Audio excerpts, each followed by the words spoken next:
Hello, and welcome back to another episode of the UNathletic podcast with yours truly, CJ. I want to thank you once again for tuning in. Please like, share, and subscribe. Also, hit the notification button so you don't miss out on any content from the podcast. Now, on today, we're just going to do a little discussing of free agency and summer league. So let's start off with free agency. As of right now, as many of you may or may not know, free agency has come to a screeching halt. It is essentially in gridlock because of Kevin Durant requesting a trade from the Brooklyn Nets and the possibility of Kyrie Irving also being traded. A lot of teams right now are not trying to make any particular moves until they can find out if Kevin Durant is going to be a Brooklyn Net this season or where he potentially could be headed. And it also goes for the players who are free agents. Kind of a holding pattern because they want to see where does KD end up. They may want to follow KD. Or you have some guys who may want to go elsewhere, but those teams are not conducting any business until they find out where Kevin Durant ends up. Now, I just want to make this very clear that this does not mean that every single team in the league is trying to go after Kevin Durant necessarily, but it does mean that it halts their business temporarily due to the fact that they are trying to see what may happen, because the thought process is essentially that they're trying to see if they're going to be competitive this coming season, or if they're just going to be out of the loop and they're just going to try a plan B.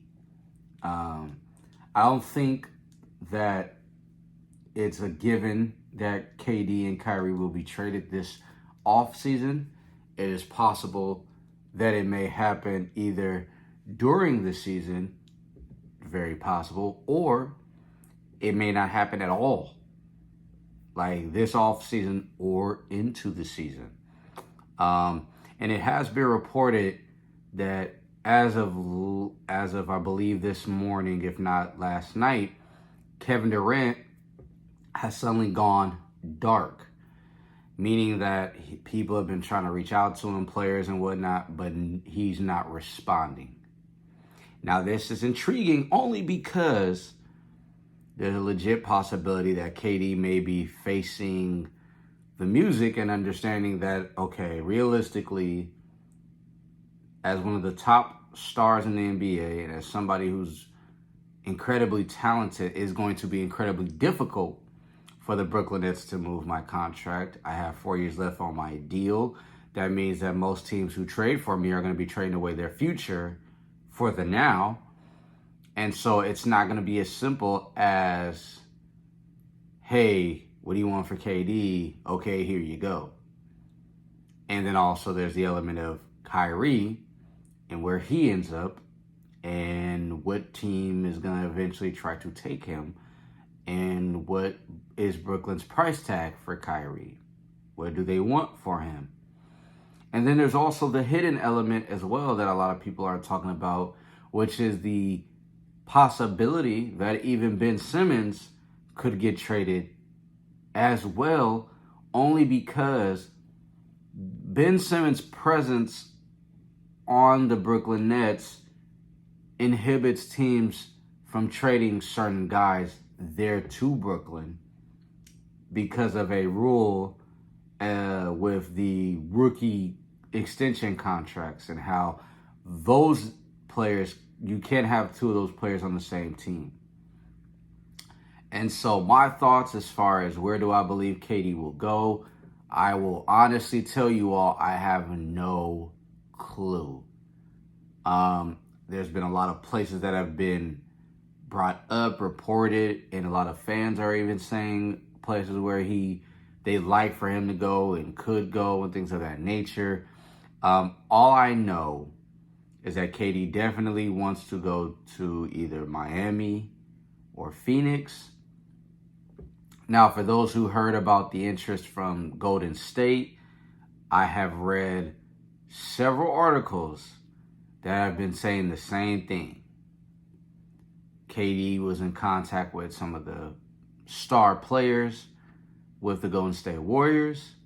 They had a conversation, but it is very unlikely, keyword here being very unlikely, or the keywords being very unlikely, that Kevin Durant ends up back in the Bay Area. So for Warrior fans who are hoping that KD comes back, or that the Warriors try to trade for him to come back, those chances are most likely slim to none. And if they were to do that, they would have to trade away guys of the likes of an Andrew Wiggins, a Jordan Poole, a James Wiseman, a Jonathan Kuminga, a Moses Moody. Those guys, the guys that this team has already invested draft capital in, these guys that the team has already invested in and built this team and have brought in a wave of youth already. I don't see the Golden State Warriors throwing away their future to win now. I understand that they really do want to utilize all of Steph's prime and get Steph a lot of championships and as many as possible. But I do not believe you do that at the risk of also sacrificing your future. And then by the time Steph, Clay, Dre, and KD were to all retire, you now have to start from scratch. I just don't believe that that's something that Joe Lacob wants to do. So I believe that it's kind of I'm not going to say it's a hard no, but it's probably a soft no right now. More likely than not. Now, again, like I said, as far as where I believe KD will go, I do not know. But another aspect of this, though, that I do know, or at least that I am of the belief of, is that I believe that wherever KD gets traded, it is going to require a third or even potentially fourth team to be involved.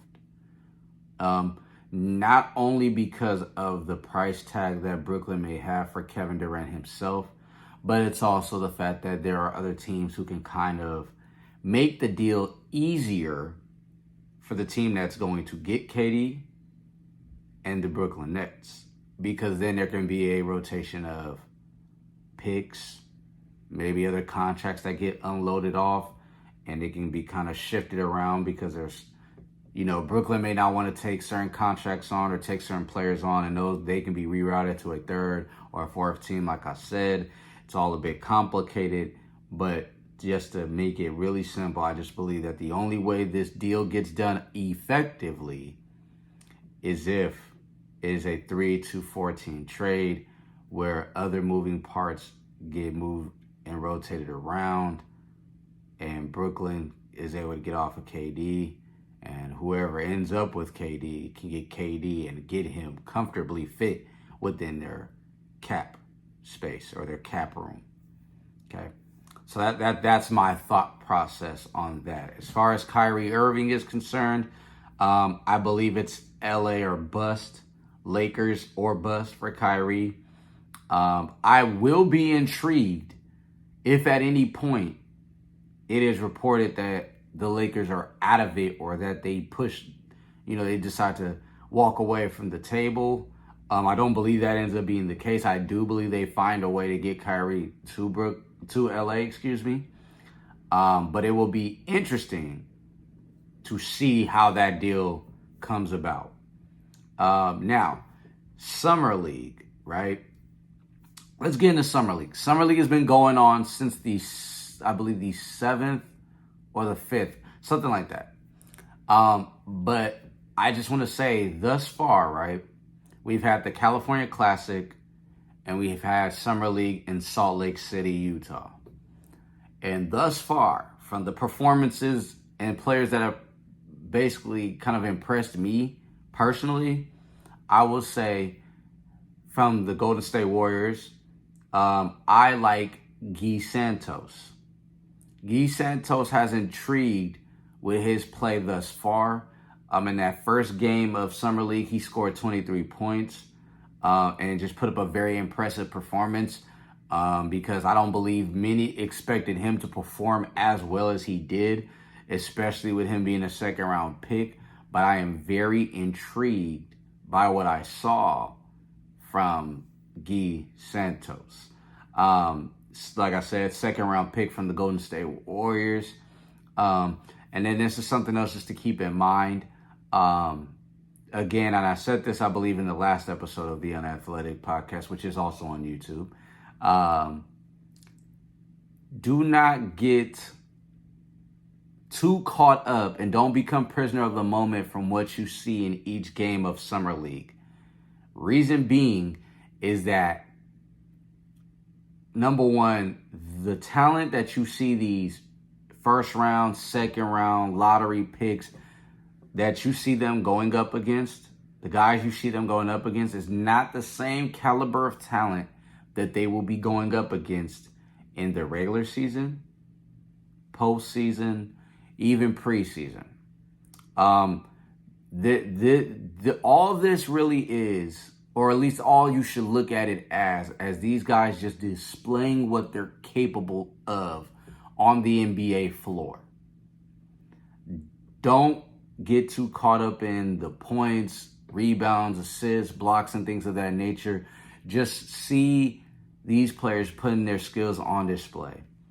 Perfect example, Keegan Murray, who was selected 4th overall by the Sacramento Kings, has been very impressive in the California Classic in all 3 games. He looked very good. He showed that he was a capable shooter from outside. His offensive repertoire, very impressive for a young guy. I believe he's going to play very well for Mike Brown in Sacramento, and I think he's going to complement a De'Aaron Fox, a Malik Monk, and a Domantas Sabonis, very well in Sacramento. And I believe that Sacramento Kings fans are now changing their minds and are happier after watching Keegan Murray in San Francisco in the California Classic after he was drafted on draft night, where I know on Twitter many did not have a great reaction and were not very fond of the idea of the Sacramento Kings drafting Keegan Murray. But you see now that you see what he's done on the floor. He looks very, very good. Looks like a very good player, somebody who is going to play well and be productive for the Sacramento Kings, and may end up being, not one of those buyer's remorse or drafter's remorse in this case with the Sacramento Kings. I believe that Kings fans are going to be very, very happy with what they get out of Keegan Murray in the next season, in the 2023-2024 season, right? No, 2022-2023 season, excuse me. So, onward to now in Salt Lake City, where we finally saw the debut of the number 2 overall pick from the Oklahoma City Thunder, Chet Holmgren, who looked very, very good. But again, this is where I would like for us to pause and not overreact. And I know that's kind of the climate of sports now from fans and media, is to be very hyperbolic and overreact to what we see and be prisoner of the moment. There were a lot of people on Twitter who were saying that all of a sudden Chet Holmgren is him and that he's better than Kevin Durant, which I thought was hilarious. And then there's also the fact that there were those who were making comparisons to Dirk. Now, I believe that is more so because of the certain shots that he took. But again, let us do, as I quote Aaron Rodgers, RELAX. Relax. Relax your expectations. Relax to the reaction of what you saw. And understand, He's going against lesser talent, not NBA caliber, he's not going up against a Domantas Sabonis. He's not going up against the elite bigs in the NBA. He's going against guys who are also fighting to get a spot on somebody's roster or fighting for a spot to be on somebody's training camp roster, and battling to get a spot in the league while also trying to showcase what they're capable of. So I want all of you to keep that in mind when you watch Summer League. Chet Holmgren is very good. Don't get me wrong. I'm not saying that he's not good. I'm not saying that it's a blip what we saw from him. All I'm saying is do not overreact. Keep in mind the kind of environment that Summer League is. This is not an NBA regular season game. It's not the NBA playoffs. It's just Summer League. I just don't want us to overstate the performances that we see in Summer League because they don't always necessarily translate going into the NBA, whether it be a poor performance or a good performance or even a great performance. Does not always necessarily translate, okay? Now for guys that I'm anticipating and that I am excited to watch, right? Of course, I'm excited to see James Wiseman, who is trending towards being available to play in Vegas Summer League. As of right now, he is not going to play in the first game and potentially even the second. But Warrior fans, do not panic. This is all a part of the process of him getting back in basketball shape and being prepared to try to have a long, healthy career. So, the fact that he's not going to play in the first game in Vegas does not mean anything as far as he's had any setbacks or that he's still injured. No, it's all a part of the recovery process. Okay? Another player that I'm excited to see from the Warriors specifically, Moses Moody. Very excited to see him. He played in the California Classic, but can't wait to see him in Vegas. The difference between California and Vegas is all 30 teams will have all their teams in Summer League participating in Vegas. That was not the case in the California Classic. There were only 4 teams performing in it, which is why those 4 teams played each other, and that was it. And those rosters are going to look different going into Vegas. The other player that I'm very excited to see is Jonathan Kuminga. I am excited to see his progression, what he has done in the meantime from winning the championship to now. I'm excited just to see how he performs against these guys after having a regular season where he was able to play through a postseason, finals, and now is here. So I'm interested to see how those 3 players in particular are going to perform in Vegas. Now, as far as all across the league, I'm excited to see Jabari Smith. I am excited to see him specifically because if you watch the draft and if you saw the look on Jabari Smith's face when he was not drafted number 1 overall, he looked very perturbed, very disappointed in the fact that he didn't go number 1 to Orlando. I believe that was his expectation. I believe that was his thought process. And I think that was what was told to him. And so I am interested in seeing him having a bit of a revenge tour and just using Summer League in Vegas as a proving ground as to why he should have went number 1. So I believe that's going to be interesting to see how motivated he is, right? Also excited to see Paolo Banchero, who was the number 1 overall pick in this year's NBA draft, was drafted by the Orlando Magic. That's going to be interesting to see because I'm curious to see, because he also is going to have something to prove, right? Because there were many who did not think he was going to go number 1. Now, there were many draft analysts who believed he was worthy of going number 1 and he was probably the best player out of Chet Holmgren, Jabari Smith, and Banchero. And so it's going to be interesting to see him perform. Another guy I'm waiting to see is obviously Jaden Ivey, who's going to be playing tomorrow night. who's playing tonight, this Thursday for the Detroit Pistons. That's going to be interesting to see. All the rookies who were drafted in the lottery are guys I am excited to see, as well as guys who maybe a lot of people aren't thinking about, just as far as like maybe like second round or even like late first round guys. I'm intrigued and can't wait to see Malachi Branham.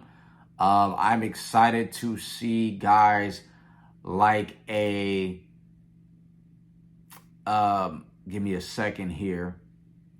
I'm interested to see guys like a Kennedy Chandler, a lot of guys who dipped in the first round, and just all these young players. It's all and that's a lot of what Summer League is. It's a showcase of rookies as well as second-year players and a lot of G League and guys who are just trying to get back into the league. And so it's just going to be exciting to see all of these guys on the floor. So I encourage you that if you are a hoop fan and you are missing the NBA, watch Summer League, because that is going to be where you're going to see a lot of the young talent.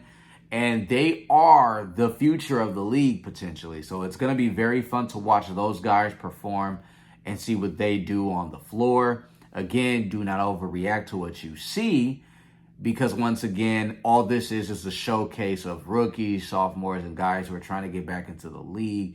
And it's really just to see what guys are capable of, and for some, where have they improved?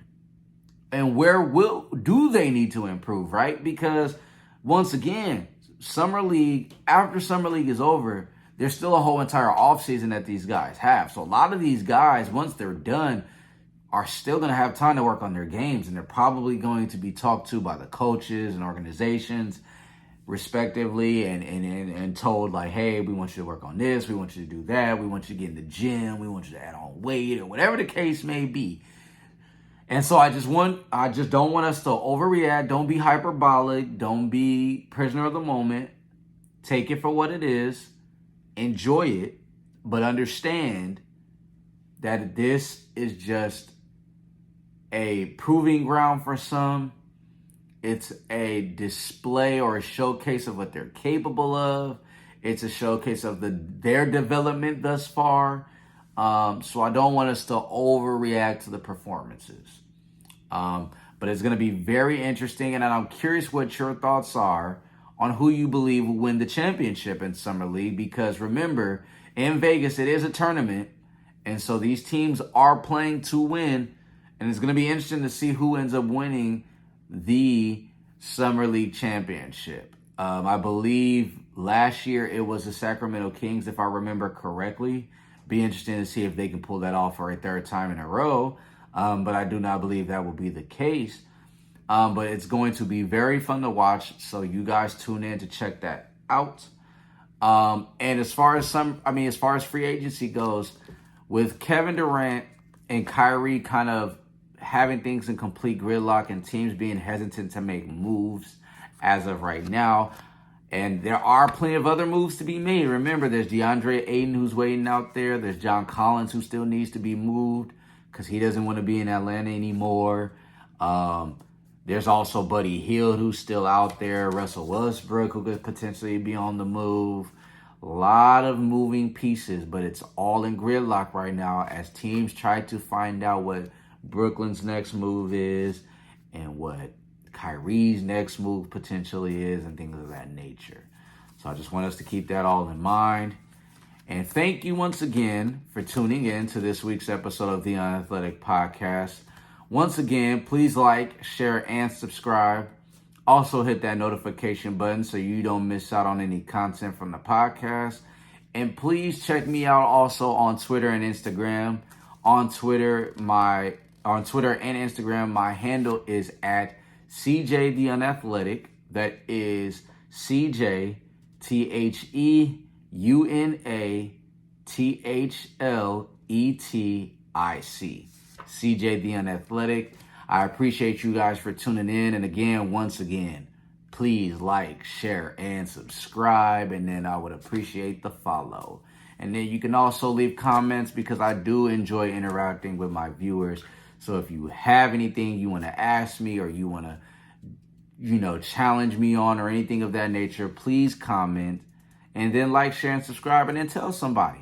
Tell somebody about my podcast. If you know somebody who's a sports fan, tell them. They may enjoy it themselves.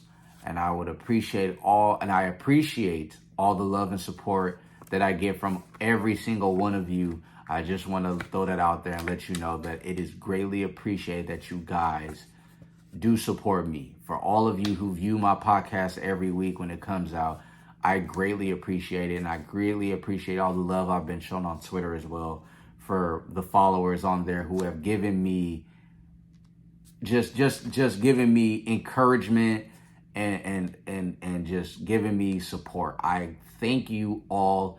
It is incredibly appreciated. You guys have no idea what it means to me to hear those kind words. So I appreciate you all. Thank you again, like I said, for tuning in, and I will catch you all next week. Peace.